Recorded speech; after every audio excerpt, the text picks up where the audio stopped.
Good morning, everyone. So I've got the recording started now. Before I forget, quick reminder, make sure to take care of your exit tickets at the end of the day. It sounds like they're just going to be emailed to you. I'm seeing lots of questions in the chat. The schedule was kind of confusing for me to wrap my brain around at first as well. So this is session 4, supporting struggling readers. If this is not the session that you meant to come to, I will not be offended if you hop off now and I see your name leave the meeting. I promise I won't be offended. This is the exact same. So I just did this session for session 3. So if you were in there, this isn't a continuation. This will be a repeat of the same one. So you probably don't want to listen to me again. I wanted to really quickly introduce myself. My name is Dale Uzelman. I am the English Language Arts Specialist at Lowell Elementary. It's a really unique position in the district. I'm the only one of me. I work with the Spanish and Ojibwe immersion programs at Lowell. Those students don't receive English instruction from a certified teacher until 3rd grade. And then I have the distinct honor and pleasure of working with those students in 3rd, 4th, and 5th grade. So it's interesting because I'm asked to teach content level or grade level content. And some of these students are coming in, some of them without being able to, produce English letter sounds, and some of them well. I know that that's an issue. That's something I've been doing this long enough, and I know that's something that all teachers, are working with a very large range of reader ability. So I was asked to give this presentation today to just kind of go over some of the things that I've been using in Seesaw to be able to support some of my struggling readers in class. Some of them feel like basics, but they're really good reminders. And then some of them are tricks that I've learned that have kind of changed the game for me. So hopefully I can give some good reminders today and also give you some new ideas. I do apologize in advance. I'm still figuring out Google Meet. So I have some videos that I want to share towards the end, but it involves me hopping in and out of presentation mode. So there'll be some hopping around going on towards the end.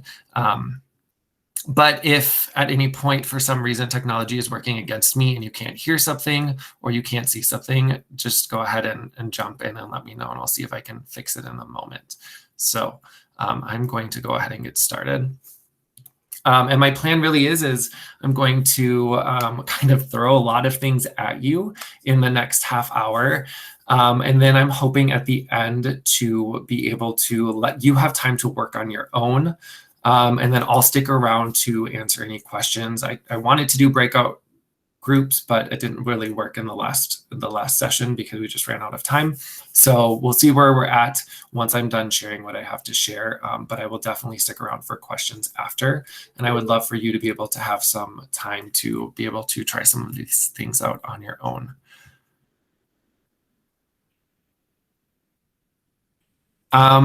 Great question, Darren. This year, I'm teaching 3rd and 4th just because we don't have a 5th grade immersion class this year, but I will. So last year I taught 3rd, 4th, and 5th grade. So it's dependent on the year and what classes we have within the immersion programs. So, all right. Admit this person. And I'll get started. So the first tip, this is a really great reminder. And it's an important one that I found for students. When you're first creating an activity, the second thing that you're asked to do after giving it a name is to write your student instructions. And there are 2 important things that I always make sure that I'm doing while I'm giving student instructions. The first one is to use those little symbols, and that's you can easily just Google the Seesaw icons, instructions icons, but those allow you to give visual representations of the tools that students are using.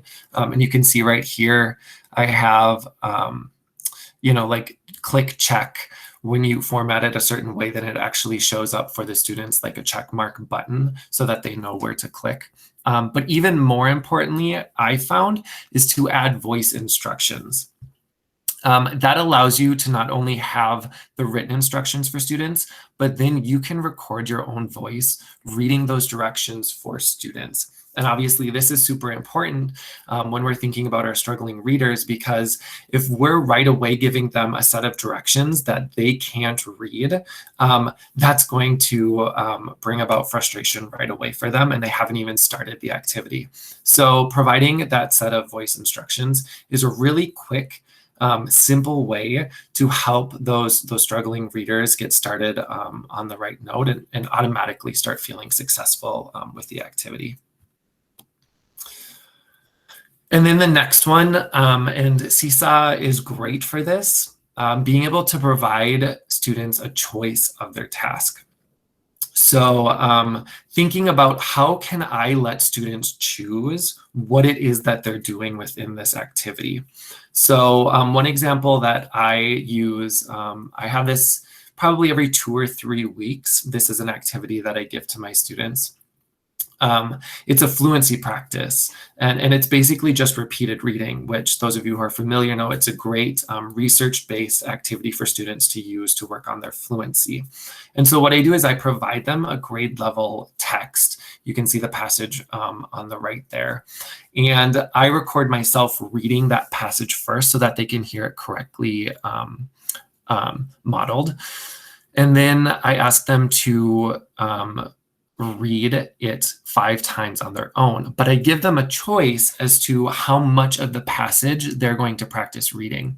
I let them know that they can choose to practice reading the whole passage 5 times in a row, or they can choose to just do that first paragraph of the passage. This will allow my struggling students to not feel that fatigue from having to decode an extremely long passage if they're struggling with a great deal of those words. It allows them to just choose that first paragraph and to practice just those 2 or 3 sentences on their own 5 times. And then at the end of that, I ask them to use the caption tool or the microphone tool, and they record themselves reading whatever they've chosen to read fluently. Another way that I've allowed students to have their choice in task is to have them explain their thinking to me in whatever way is comfortable for them. So for the activity that I have screenshots of in front of you right now, it was an activity where I asked students to listen to a read aloud of A Bad Case of Stripes by David Shannon. And then we were focusing on problem and solution that week.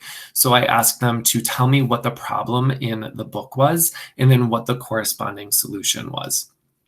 And I gave them the option in the directions. I told them that they could choose to use the label tool and actually, use text and type out the entire problem and the entire solution, or they could use the drawing tool and draw pictures of what the problem and the solution were. So you can see here, and if you're familiar with this story, you know that it's pretty obvious that the student knew what the problem and solution was, that Camilla had a bad case of stripes, and that to solve that problem, she needed to eat lima beans. And so if you want to take it a step further and you want to be able to hear the child's their thinking and have them explain that to you, you can have them use the caption tool, or they can even use the microphone tool to show them drawing the pictures and record their thinking and their explaining of what the problem was and how it was solved in the story. We also know that when we're providing students with a choice of task, research has showed us that that's going to increase engagement as well, because they feel like they have some say in what it is that they're going to be doing. So this is a great way to not only help those struggling readers, but also to increase task engagement. Another one that I have found to kind of be a trick that some teachers aren't aware of is that you can assign activities to specific students. So something that I like to do is I like to find a text, and to make it easier on myself, I can find the same text, but I can find it differentiated to different reading levels. And there are some websites that do this for you, and a couple of them are free. So if you haven't heard of newsella.com, this is a really great resource. It's all nonfiction text. And what the company does is they take current news articles and they rewrite them to be kid-friendly. And then they will take that kid-friendly article and they will rewrite it in 3, 4, 5 different reading levels so that it's the same news article, but it's been differentiated to different reading levels, very similar to, the Wonders small group, the guided reading books. Many of those are the same book, but they're just at different reading levels. Newsella is free. It's a great resource because you can get a lot of current news that's really relevant for kids. Readworks.org is another great one. Readworks is free, and you can go in and there's this resource called Step Reads. And I actually, the 2 passages that you see in front of you right now, the Happy Trails, that comes from Readworks. It's the same story, but it's written at 2 or 3 different reading levels for students. And then, of course, Reading A to Z, many of us are familiar with that one, and it's a paid subscription, I know. But there have been years where I've just paid out of pocket for that one because it's been such a useful resource. It has a plethora of different books for students that are written at varying reading levels. And so something I do with this is I'll create 2 different activities. And it's basically the same activity. The only thing I'm changing is the reading passage that's in the activity to have it at 2 different levels. So I'm going to share a video of how you can then, once you've created your 2 activities, you can assign each of those activities to specific students. So, now that we kind of have an idea of where our students are with their reading levels, we can assign the appropriate passage to students who are at that reading level. So I'm going to go ahead. Hey, Dale, there was a question about whether or not you can change the text size of a document within Seesaw. The text size.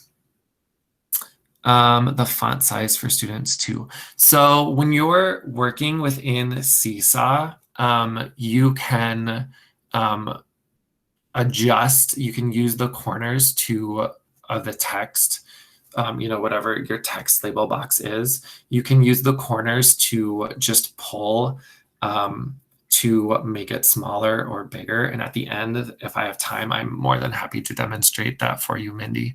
And that sounded like Sarah, so thank you, Sarah, for hopping in and letting me know I can't see the chat. Okay, so I'll play this, and then, like I said, it involves me hopping in and out a little bit, so I apologize for that.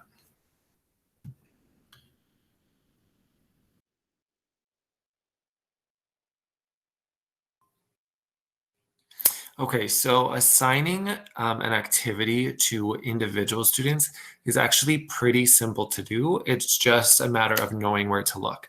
So I've already went into my activity library and I've pulled up my library. I'm going to go to whichever activity it is that I want my students to complete.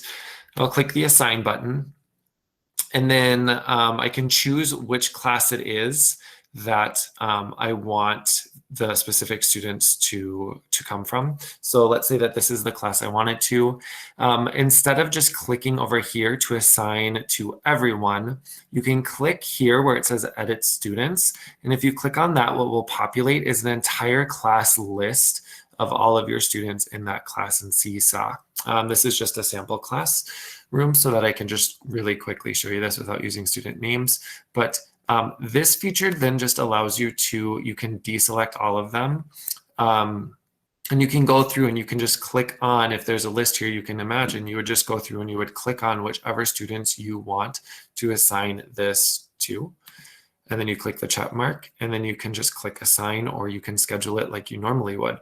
So this would allow you to, if you're making 2 versions of the same activity, but you've changed the passage level, or if you've modified the activity, you could go into one of the activities and only assign it to part of your class, and then go into the other activity and assign it to the other half of your class, or however many students you're assigning it to. So that's how you assign to individual students.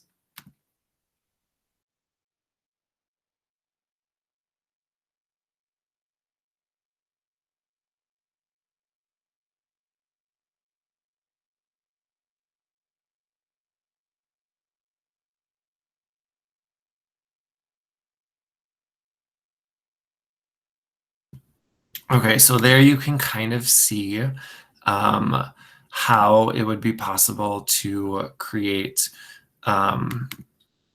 if you had two different activities and you wanted to assign them to two separate groups of students, that's how it's possible. I just need to pull up the presentation here again. Any questions while I'm doing that about what you just saw?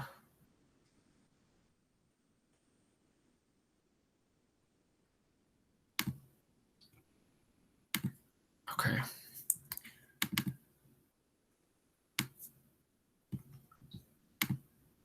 So then the next thing is something that I know, a lot of teachers, most teachers have been doing for years, and that's providing prompts, writing prompts and sentence stems for students. And so when I'm giving, an assignment, an activity, or I'm asking students to write, I try to do free write every week with my students. I always provide a possible prompt for those students who struggle to create their own topic independently. And then I also, if I'm asking students to give me an answer to a question, I try to provide a sentence stem as well. And I know this isn't like groundbreaking, this isn't new, but it is a reminder to think about all of those great things that we've been doing for so many years and that we know are research-based and are best for our students who are, struggling and who are not struggling. Those are things that we can still be applying while students are learning from a distance. We just have to be thinking about how we can incorporate that into our Seesaw activities. So another thing I like to do with students is I will once a week assign them read to self time at home. And this is a chance for students to be able to choose their own text. So therein, right, we're talking about engagement again because they're getting a choice. And it's also allowing them to naturally differentiate because they can choose the book that they want to read at home. And, of course, Epic, and I don't remember the website, but Epic, I know a lot of the schools have utilized that in the past. Epic is a great resource for students to be able to get books online for free, so that students, if they don't have that resource, if they don't have physical books at home or not a great deal of books at home, Epic is a great way to be able to provide that resource to students. So something I'll do is I'll, assign them to 30 minutes of read to self time, and then I'll give them some type of response. So the week that we were working on problem and solution, I asked them to provide the book title that they were reading, and then identify one problem in the book, and then that they had read about that day, and then the solution that went with that problem. And if they didn't, if the solution wasn't identified in the book during the time that they were reading, I just said, go ahead and write that in that box or use your microphone to let me know. So the next one is that add multimedia instructions or example tool, which, so we were just talking about at the beginning, how to include voice directions and directions. Just underneath that, you can attach an example for students to be able to see an example that you've created. But what I like to do with that feature is be able to provide a think aloud for students. And think alouds are a great way for students to be able to see what's going on in your thought process, to have that modeled for them so that they then can think about what's going on in their own thought process. And this is super beneficial for students who are struggling with reading because it gives them that thought process model to go off of. So I'll share that one next. Okay, so today we're going to, for this activity, practice problem and solution. We're going to identify what the problem and the solution are in 3 short passages.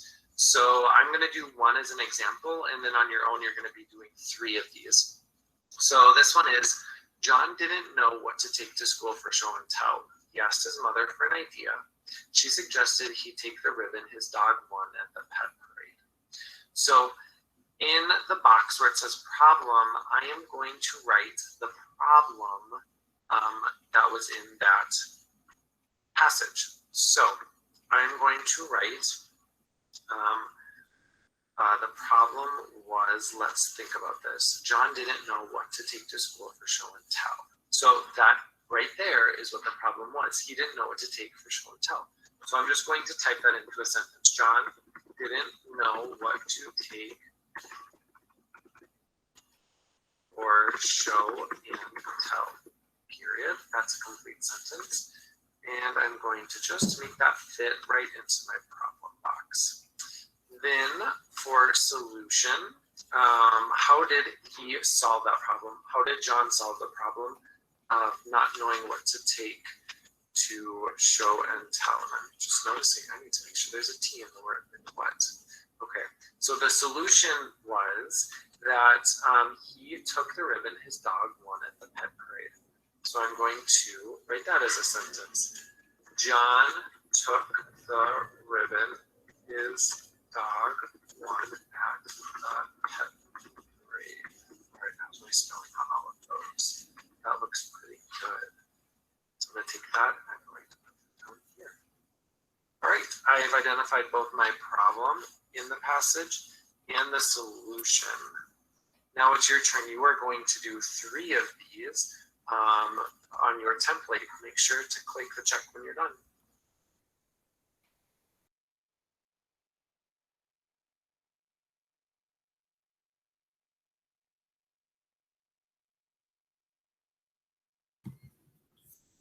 So then for that one, while I'm pulling this back up again, you can see that instead of just giving the students like just the directions, I use that tool as an opportunity to be able to let students hear the thought process that was going on while I was reading the passage and identifying the problem in the passage. Okay, I'll get this presented again. And then, so this last one has been a game changer for me. This is like when I found out I could do this, it kind of blew my mind. So hopefully this will be a great tool for some of you as well. You can utilize the microphone when you're doing the student response template.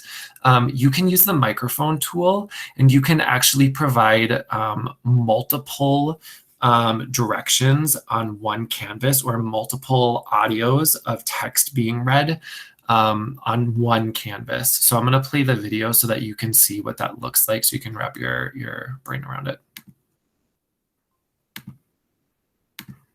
Okay, so as you're creating the student template in an activity, the microphone tool can come in very handy if you would like to have different components of the activity read to the student, or if you want to give multiple directions within one canvas. You can use the microphone tool. So for this activity, I have a really short passage ready for the student, and then a couple of questions about what the student will read in the passage. And so if I wanted to provide support to a struggling reader, I could offer to have the passage read to the student. So how I would do that is I would use the microphone tool, and I would read through the passage for them like this.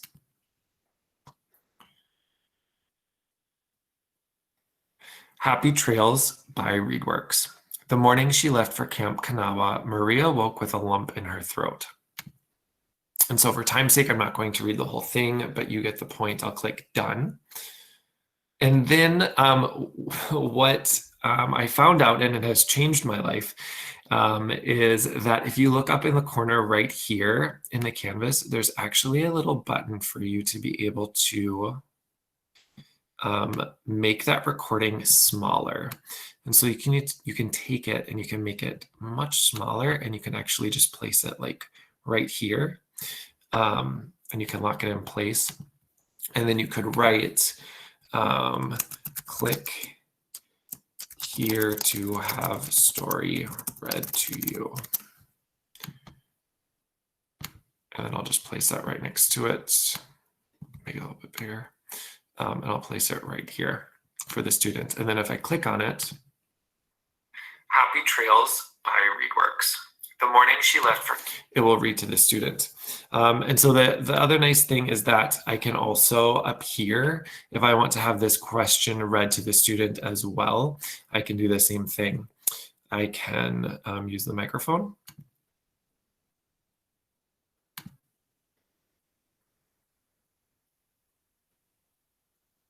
How was Maria feeling? Click done. And I'll do the same thing. I'll just resize that, and I can place that recording right up next to here. And students will know that they can click right next to it to have that question read to them. And so you can provide multiple directions on one canvas to be read to students. Or like you saw, you can have a passage read as well as have the questions for the passage read aloud to them.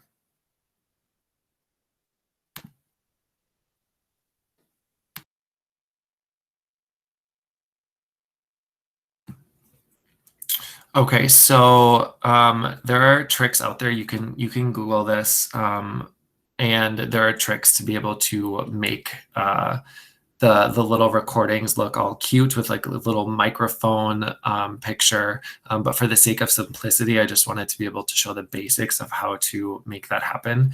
That's been really nice to be able to, have that passage read to students if they struggle to read it on their own, and then also those questions as well. So that's all I have for you. We have just 3 minutes left, it looks like. So I will stick around. Yeah, it's pretty fantastic. It's been really nice to be able to use to support students. But we have 3 minutes left. If you want to take, a few minutes to be able to just work on go try that feature on your own so that you can give it a try. But I'll stick around for the last couple of minutes also to answer any questions as well that you might have. But thank you for coming, and don't forget to take care of that exit ticket when it gets emailed out later today. You're all welcome.